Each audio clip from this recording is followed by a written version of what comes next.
നിങ്ങൾക്ക് എന്ത് പുതിയ ബോധ്യമാണ് കിട്ടിയതെന്ന് അടുത്തിരിക്കണ 2-3 പേരോട് പറയാം. അപ്പുറം ഇപ്പുറം ഇരിക്കുന്ന ആളുകളോട് പങ്കുവയ്ക്കുക. എന്താ പുതിയ ബോധ്യമാണ് കിട്ടിയത്?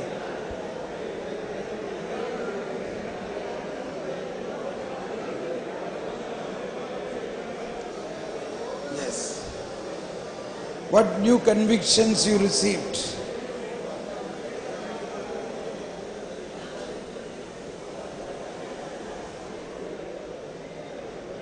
പറയ്.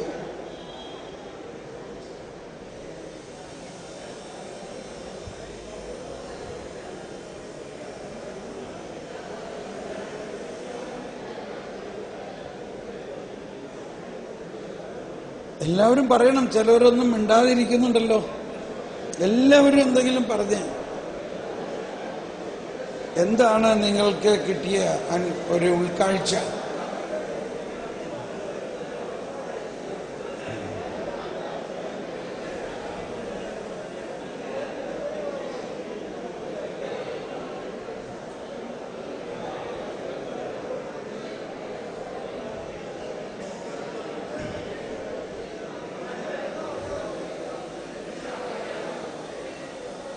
ഓക്കെ, സമയം കഴിഞ്ഞു. ഇനി നിങ്ങളോട് എന്താ പറഞ്ഞെന്നുള്ളതൊന്ന് ഇവിടെ വന്ന് പറയാമോ?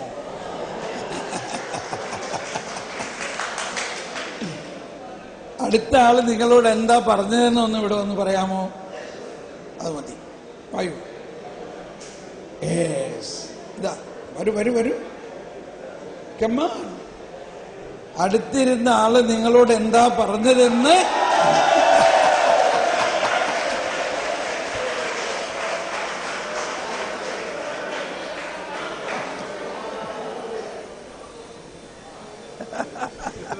Praise the Lord.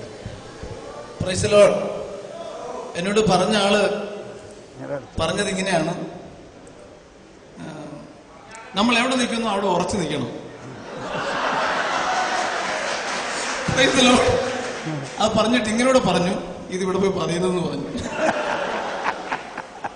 നമ്മള് ഇപ്പോ പ്രധാന ക്ലാസ്സില് നേരത്തെ പറഞ്ഞതുപോലെ ജ്ഞാനത്തിൽ നിറഞ്ഞാൽ ഈശോയിൽ നമ്മൾ നിറയുന്നത് പോലെയാണ്.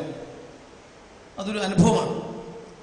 നമ്മുടെ ലൗകികമായ ചിന്തയിൽ നിന്ന് വ്യത്യസ്തമായിട്ട് ജ്ഞാനത്തിൽ നിറയാൻ അത് 30-ാമത്തെ വയസ്സിലോ 33-ാമത്തെ വയസ്സിലുള്ള ഈശോ അല്ല.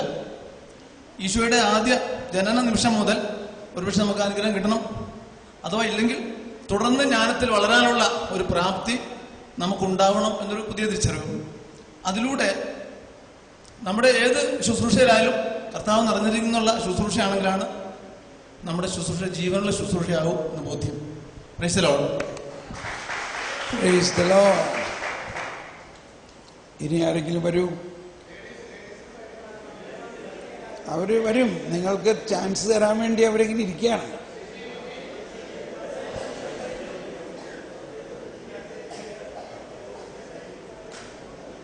ഇനി ആരെങ്കിലും വരൂ.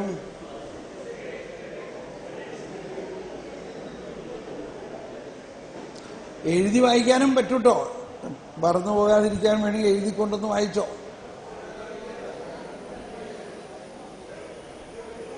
സഹോദരന്മാരോ 1-2 പേരോട് വരൂ.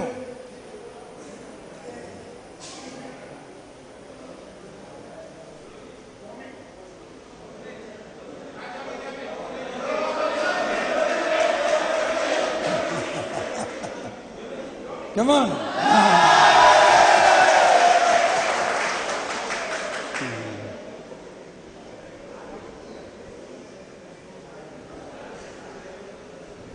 എനിക്ക് ബ്രദറിന്റെ ക്ലാസ്സിൽ നിന്ന് തോന്നിയത്, നമുക്ക് ജ്ഞാനം ലഭിക്കുന്നുണ്ട്, വചനത്തിൽ നിന്നാണ് ധ്യാനം ലഭിക്കുക. ഇപ്പൊ ഭൂമിയിൽ ആദ്യം നമുക്ക് ജ്ഞാനം ലഭിച്ചു തുടങ്ങിയത് ശബ്ദത്തിലൂടെയാണ്. ഓഡിയോ വഴിയാണ് ആദ്യം നമ്മൾ വചനം കേട്ടു തുടങ്ങിയത്. അതിനുശേഷമാണ് പ്രകാശം ഉണ്ടായത്. ഇപ്പൊ ശബ്ദമാണ് ഏറ്റവും ഇമ്പോർട്ടന്റ്.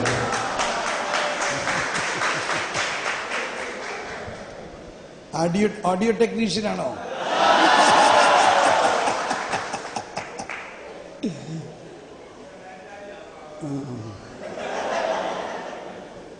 ഇനി ആരെങ്കിലും, ഇനി സഹോദരിമാരാരെങ്കിലും വരാം.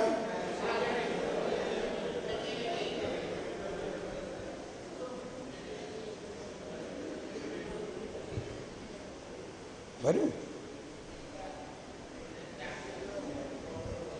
ഒരു പ്രാവശ്യം ഇവിടെ വന്ന് 2 സെന്റൻസ് പറഞ്ഞു കഴിഞ്ഞാൽ അത് പിന്നെ ഭയമെല്ലാം പോകും. വലിയൊരു അനുഭവമായിരിക്കും.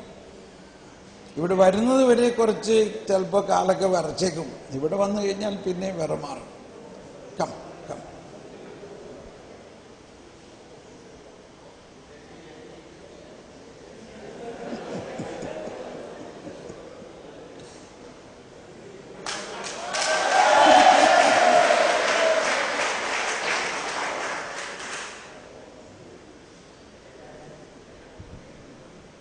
ദൈവിക ജീവൻ മാനുഷികതയിലേക്ക് ലയിക്കുന്നതാണ് ദൈവകൃപ എന്ന യേശു പറഞ്ഞ വാക്കുകളാണ് എന്നെ കൂടുതൽ ചിന്തിപ്പിച്ചത്. കാരണം ദൈവകൃപയും മാനുഷികതയും നമ്മുടെ ഉള്ളിൽ തന്നെ ഒളിഞ്ഞു കിടപ്പുണ്ടെന്നുള്ള ബോധ്യം ആഴത്തിലേക്ക് നയിച്ചു.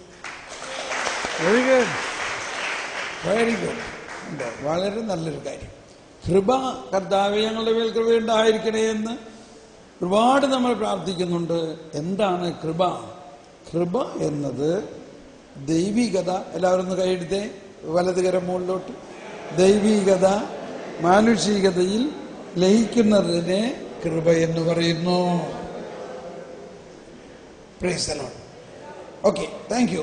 അപ്പോൾ ഇനി നമുക്ക് തുടരാം. നമ്മൾ അധികം താമസിയാതെ വിശുദ്ധ കുർബാനയുടെ ഈ ബലിയർപ്പണത്തിലേക്ക് നമ്മൾ നീങ്ങുമ്പോൾ നമ്മൾ